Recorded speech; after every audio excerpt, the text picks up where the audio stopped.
आबनाए humus के इंतजाम में किसी भी किस्म की मुदाखलत खित्ते में कशीदगी बढ़ा देगी, ईरान ने खबरदार कर दिया। ईरान के वज़ीर ख़ारिजा अब्बास अराग़ची ने कहा, गुज़िश्ता 2 रातों के दौरान आबनाए हुमस में पेश आने वाले तसादुम और वाक़यात इसकी वाज़ेह मिसाल हैं। आबनाए हुमस में बहरी ट्रैफिक बहाल करने की जिम्मेदारी सिर्फ तेहरान पर है। खित्ते को महफूज रखने के लिए तमाम ममालिक को मिलकर काम करना होगा। खलीज में बहरी आमदोरफ्त की बहाली में किसी भी दूसरे फरीक की मदाखलत मामलात को मजीद पेचीदा बनाएगी। बगदाद में इराक के वज़ीर ख़ारिजा फवाद हुसैन के साथ प्रेस कॉन्फ्रेंस, खलीजी सलामती से मुतालिक इराक समेत अरब खलीजी ममालिक से मुज़ाकरात के फ्रेमवर्क का खैर मकदम। कहा कि इसराइल का लबनान से इनखला, वहाँ हमले रोकना अमरीका के साथ अबूरी मुआहदे का लाज़मी हिस्सा है। इराकी वज़ीर ख़ारिजा ने कहा, खलीज में जंग के दायरे कार को बढ़ाने की हिमायत नहीं करते और ईरान पर हमलों के भी मुखालिफ हैं।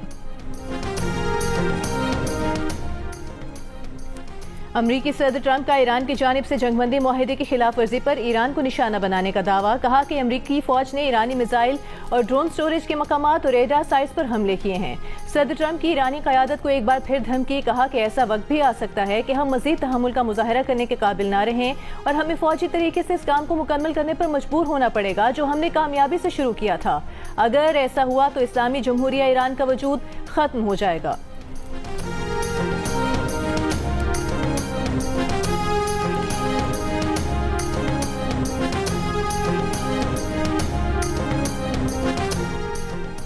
पाक साराने इनकलाब के कुवैत और बहरीन में अमरीकी फौजी तनसीबात पर मिसाइल और ड्रोन से हमले। कहा, ईरानी नेवी और एरोस्पेस फोर्स ने मुश्तरका तौर पर अमरीकी तनसीबात को निशाना बनाया। हमला ईरान पर हालिया अमरीकी हमलों के जवाब में किया गया। जंगबंदी की खिलाफ वर्जी इस्लामाबाद मुफाहमती यादाश्त की शिक 1 के मुनाफी है। इसके नतीजे में तमाम सिफारती अमल मुकम्मल तौर पर रोक दिया जाएगा। ईरानी बहरिया ने आबनाए हुमस के करीब वाक़ साहिली शहर सिरक पर अमरीकी फ़ज़ाई हमलों पर सख्त रद्दअमल देते हुए कहा कि अमरीकी इक़दामात से खित्ते पर ईरानी कंट्रोल को खत्म नहीं किया जा सकता। ईरान खित्ते को अमरीकी अड्डों के लिए जहन्नुम बना देगा।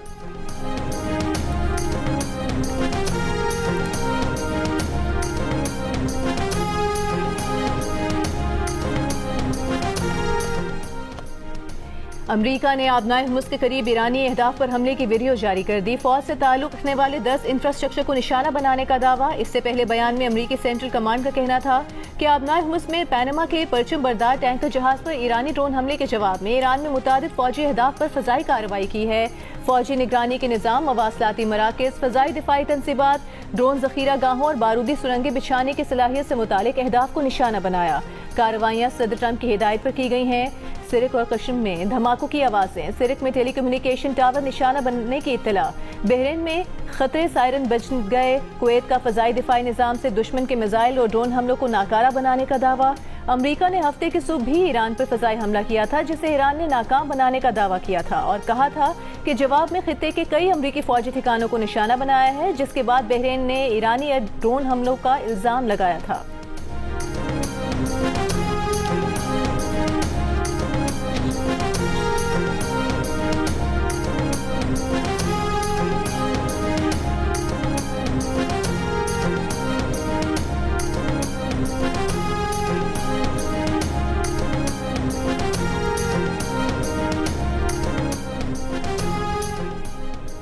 कुवैत का मुल्की फ़ज़ाई हुदूद में दाखिल होने वाले 2 मिसाइल तबाह करने का दावा। कुवैती फ़ौज का कहना है कि कोई माली या जानी नुकसान नहीं हुआ। कुवैती वज़ारत ख़ारिजा का कहना है कि ईरान की तरफ से हमला मुल्की खुद मुख्तारी की खिलाफ वर्जी है।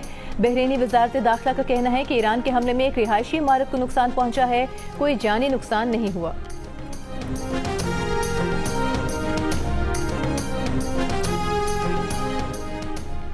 ईरान के सुप्रीम लीडर मुश्तबा खामनई ने ईरान के खिलाफ अमरीका और इसराइल के जंगी जराइम पर कानूनी कार्रवाई करने का हुक्म दे दिया। हफ्ता अदलिया के मौके पर पैगाम में मुश्तबा खामनई का कहना था, अमरीका इसराइल के ईरान के खिलाफ जराइम का कौमी और बैनुल अक़वामी अदालतों में मुहासबा होना चाहिए। ईरानी कौम के खिलाफ जराइम के जिम्मेदार अफराद को इंसाफ के कटहरे में लाया जाना चाहिए। इन जराइम से मुतालिक बाज़ अमरीकी और सहूनी दुश्मन रहनुमाओं को खुलेआम फ़ख्रिया बयानात मुजरिमाना जिम्मेदारी का एतराफ़ हैं। इन बयानात ने ईरानी कौम के पामाल शुदा हुकूक की बहाली के लिए एक मजबूत कानूनी बुनियाद फराहम कर दी है।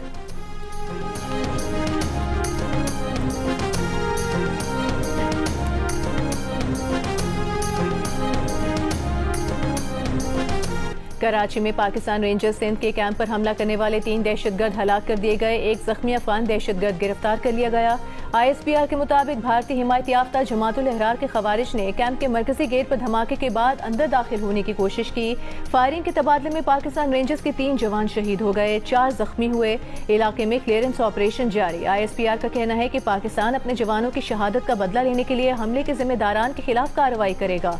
दहशतगर्दी के मुकम्मल खात्मे तक कार्रवाइयां जारी रहेंगी। फील्ड मार्शल सैयद आसिम मुनीर का शोहदा को खिराज अकीदत, लवाहिकीन से दिली ताज़ियत का इजहार। कहा, कौम की हिफाजत के लिए ये कुर्बानियां हमारे आज़म को मजीद मजबूत बनाती हैं।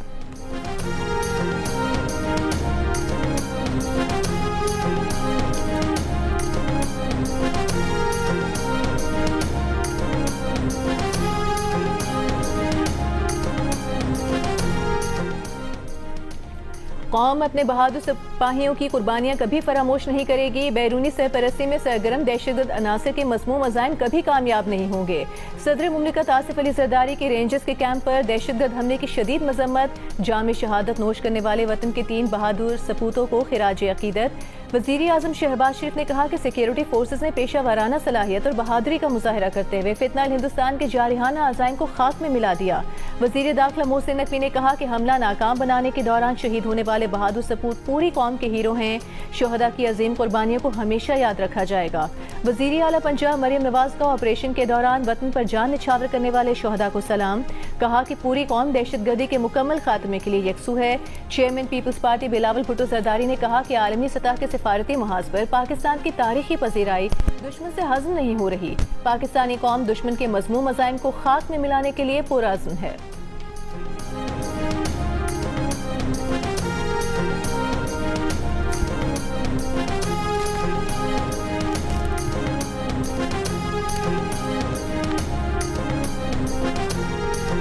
लेकिन 143 members have spoken for the long। अच्छा, इधर बड़ी बातें में हमें हक नहीं है यार। हक शुरू होता है असेंबली से।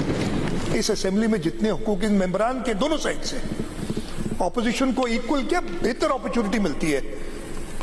पिछले साल भी सब बोले थे ऑपोजिशन के मेंबरान। इस साल इफ्तिखार भाई अलील है, इस वजह से नहीं बोल सके, लेकिन सब बोले हैं। इससे ज्यादा हक और क्या चाहिए। शुक्र करें कहीं और नहीं है। मैंने ये कहा था, एक मेंबर ने स्पीच की थी, मुझे बड़ी स्पीच पसंद आई थी कि जरा सिंध से निकले ना, प्यार मोहब्बत की धरती से निकलें और पंजाब में तो कोशिश करें। वज़ीर आला सिंध मुराद अली शाह के बजट इजलास में ऑपोजिशन पर तनकीद। कहा, इजलास में 143 सरकार ने बात की। यहाँ कहा जाता है कि हमें हक नहीं है। शुक्र करें आप किसी और जगह नहीं हैं। सिंध से निकलकर जरा पंजाब का भी रुख करके देख लें। इस सरजमीन की थोड़ी इज्जत कर लें। सिंध असेंबली में खिताब में कहा कि सूबे की तरक्की के लिए सबको मुत्तहद होकर काम करना होगा।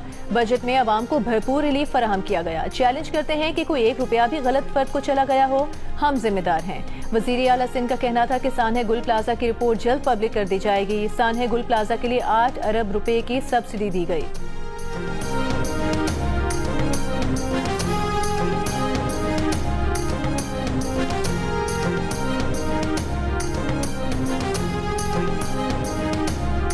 तो लाएं बिलावल भुट्टो जरदारी साहब प्रेसिडेंट ऑफ पाकिस्तान का इस्तीफा। एमकेएम के 2 वफाकी वजीरों का इस्तीफा हमारी तरफ से हाजिर है। आए सिंध के इशूज पे खड़े हों।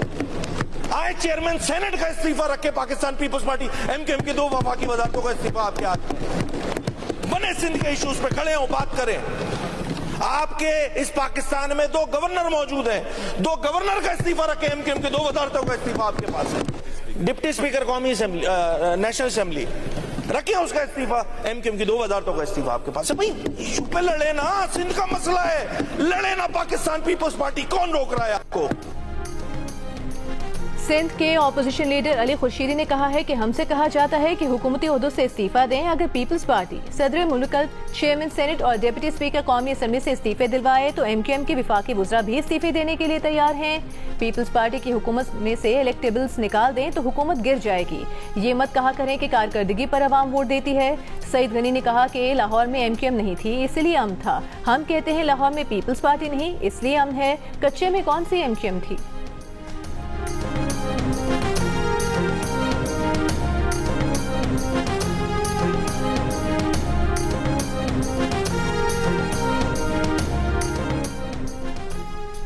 हुकूमत का ईरान से सस्ता तेल और गैस खरीदने पर गौर। पेट्रोलियम मसनूआत की कीमतों में मजीद कमी करने की यकीन दहानी। वफाकी वजीर पेट्रोलियम अली परवेज मलिक का कहना है कि अल्लाह का शुक्र है, मुश्किल वक्त गुजर चुका, अब अच्छा वक्त आ रहा है। आलमी मंडी में कीमतें वापस आईं तो हम भी कीमतों को कम कर देंगे। आलमी सतह पर किए गए मुआहदों पर रहते हुए आगे चलेंगे। लाहौर में मीडिया से गुफ्तगू में अली परवेज मलिक ने कहा कि पिछले हफ्ते आलमी मंडी में खाम तेल की जितनी कीमत कम हुई उससे बढ़कर रिलीफ दिया गया था। कुछ नासिर पेट्रोलियम मसनूआत की कीमतों पर गुमराह कर रहे हैं। वजीर आजम शहबाज शरीफ ने फौरी फायदा आवाम को मुंतकिल किया। वजीर आजम के अवामी खिदमत के हुक्म पर हमने लेवी में रिलीफ फराहम किया। अप्रैल में पेट्रोलियम मसनूआत की कीमत 460 रुपए फी लीटर को छू कर आई। पेट्रोलियम मसनूआत की कीमतों में कमी के हवाले से मुतहरिक हैं।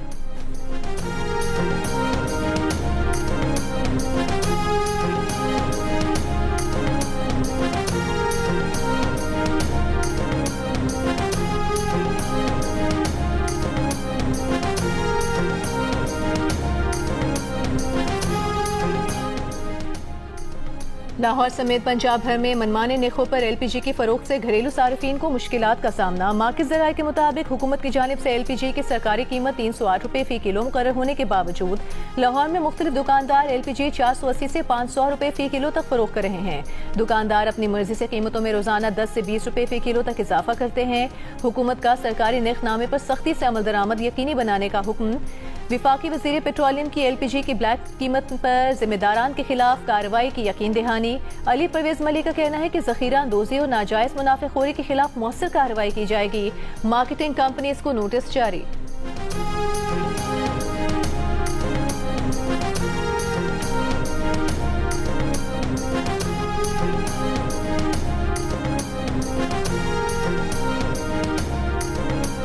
और वजीर खारिजा इसहाक डार का यूरोपीय यूनियन खारिजा अमूर के सरबराह काया काला से टेलीफोनिक राबता। खित्ते की तेजी से बदलती सूरत हाल पर तबादला ख्याल।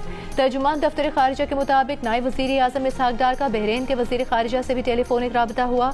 इसहाक डार ने खित्ते और दुनिया में अमन के लिए मुकालमे और सिफारतकारी के फरोग के आज़म का अयादा किया।